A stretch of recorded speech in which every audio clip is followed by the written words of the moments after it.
24 ঘন্টার ভিতরে দোয়া কবুলের সবচেয়ে আদর্শ সময়, যে সময়ের দোয়া কবুলের সম্ভাবনা সবচেয়ে বেশি, সেটা হলো ভোর রাতের সময়টা। আল্লাহ সুবহানাহু ওয়া তাআলা ডেকে ডেকে বান্দার ক্ষমা ঘোষণা করেন, বিপদ আপদ দূর করেন, অসুখ বিসুখ দূর করেন। এই সময়টা হলো রাতের শেষ প্রহর, ফজরের আগের সময়টা, তাহাজ্জুদের সময়টা। 11 মাস ধরে আমরা নানা ব্যস্ততার অজুহাতে আমাদের তাহাজ্জুদ পড়ার সুযোগ হয় না, ভোর রাতে ওঠার সুযোগ হয় না। ভাইরা আমার, রমাদানের মাস, আপনি তো সাহরি খেতে প্রায় প্রতিদিনই উঠছেন।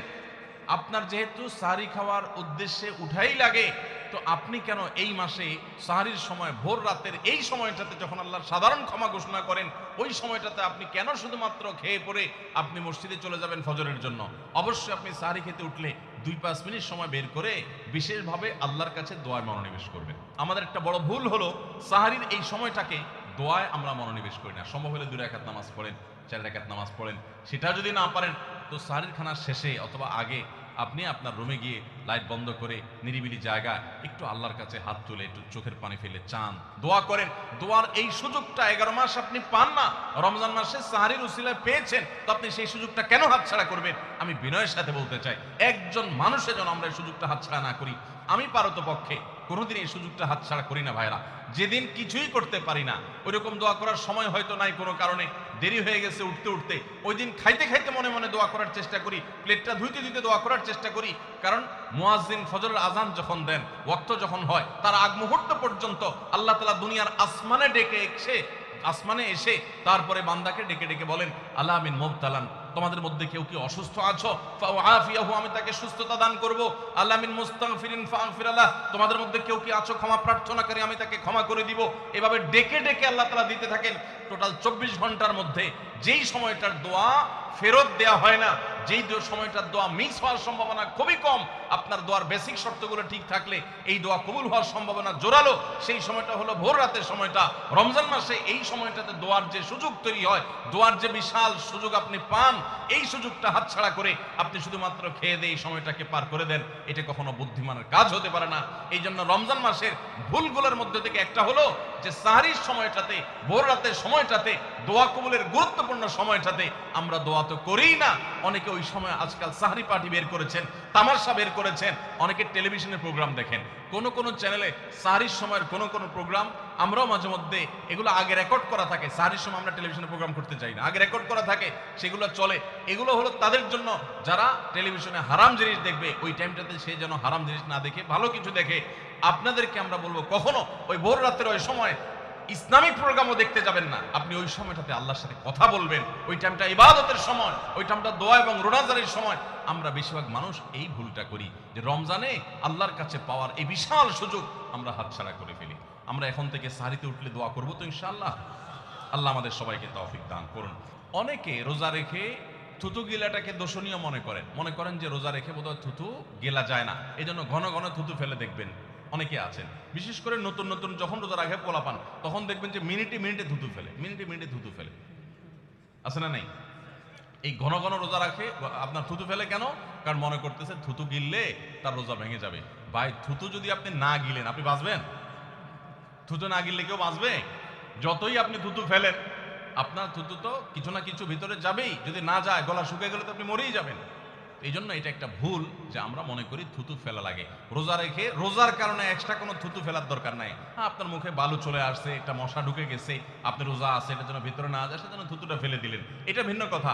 আপনি বেসিনে গিয়ে ফেলে আপনি একটু পানি ঢেলে দিলেন। কিন্তু রোজা রেখে ঘন ঘন থুতু ফেলতে হবে, থুতু গিলা যাবে না, এরকম কোনো কথা নাই। এটা আমাদের একটা ভুল, রমজান কেন্দ্রিক একটা ভুল।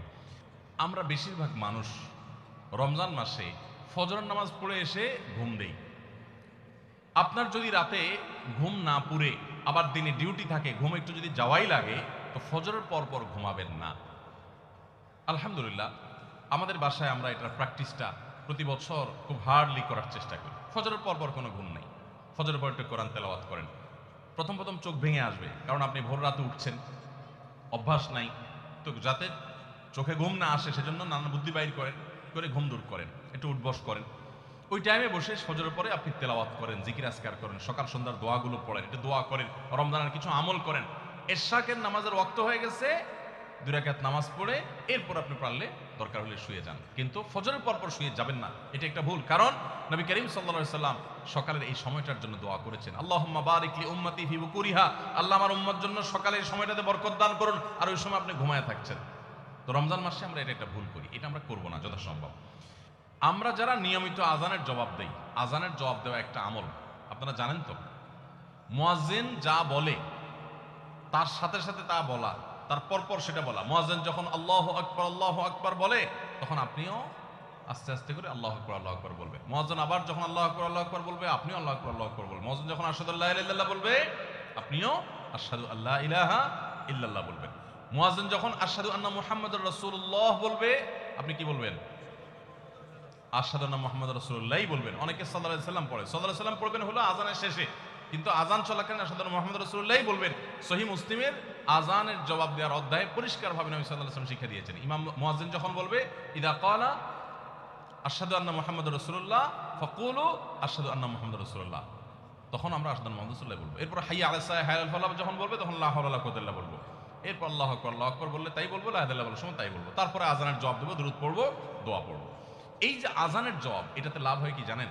মুয়াজ্জিন আজান দিয়ে যেই সওয়াব পায়, আজানের যারা মুখে জবাব দেয়, মুয়াজ্জিনের সাথে সাথে বলে, তাদেরকে আল্লাহ তাআলা সমপরিমাণ সওয়াব দান করে। আর মুয়াজ্জিন কি পরিমাণ সওয়াব পায় সেটা কি জানেন?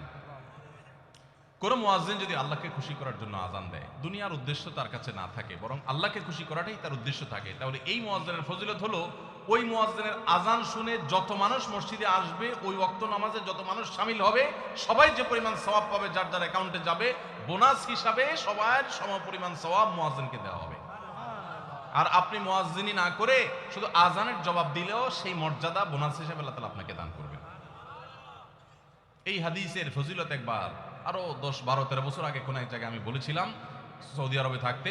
তখন এক ভদ্র মহিলা আমাকে বললেন, হুজুর, এই হাদিসটা আপনার কাছ থেকে শেখার পর, জানার পর থেকে আমি মক্কা শরীফের লাইভ আজান নিয়মিত, ওই টাইমে আমি রেডিও শুনি না, মোবাইলে বিভিন্নভাবে লাইভ আজানটা আমি শোনার চেষ্টা করি এবং ওই মুয়াজ্জিনের সাথে সাথে জবাব দেওয়ার চেষ্টা করি। কারণ আমার যখন এটা জানা হলো যে মুয়াজ্জিন যত পরিমাণ সওয়াব পাবে, তত পরিমাণ সওয়াব পাওয়া যাবে, তো মক্কার মুয়াজ্জিন সাহেবের আজান শুনে যত মানুষ প্রতি ওয়াক্তে নামাজ পড়ে, এত বেশি নামাজ তো দুনিয়ার অন্য কোনো মসজিদে প্রত্যেক ওয়াক্তে পড়ে না।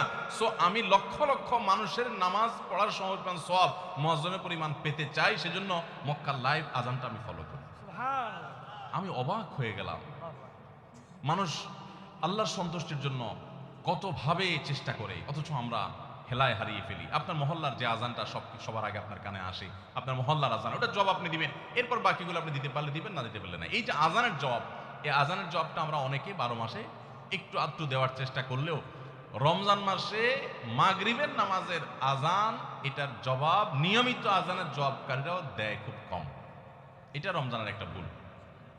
কেন দেয় না? কারণ সেই আসরের পর থেকে নিয়ে 10, 12 পদ, 13 পদ, 14 পদ ইফতার সামনে নিয়ে বসে যে দাঁত কচকচ করতেছিল, হাতগুলো শুধুমাত্র আকুপাকু করতেছিল যে কখন আপনার বেগুনি ধরবে, কখন পেঁয়াজু ধরবে, কখন বুটমরিতে হাত দিবে। যখন আকুপাকু করতেছিল, সূর্য ডুবছে, মুয়াজ্জিন সাহেব আল্লাহু আকবার হাঁকা শুরু হয়েছে, আর হুমড়ি খেয়ে অনেক ঝাঁপায়া পড়ছে, খাইতে খাইতে কখন আজান শেষ হয়ে গেছে টেরও পায়নি। ঠিক না ঠিক? আপনি খান, ওয়াক্ত হয়ে গেছে, সাথে সাথে আপনি খেলেন, আজান শুনলেন, সাথে সাথে আপনি খেলেন, ভালো কথা। একটু মুখে দিয়ে খেতে খেতে, খাওয়ার ফাঁকে ফাঁকে মুয়াজ্জিনের আজানের জবাবটা দিয়ে ফেলেন। কিন্তু ম্যাক্সিমাম মানুষ আমরা এই ভুলটা করি। আমি খেয়াল করে দেখেছি, যারা নিয়মিত আজান দেয়, তারাও আজানের জবাব দেয়, তারাও দেখেছি এটা করে না, অর্থাৎ ভুল হয়ে যায়।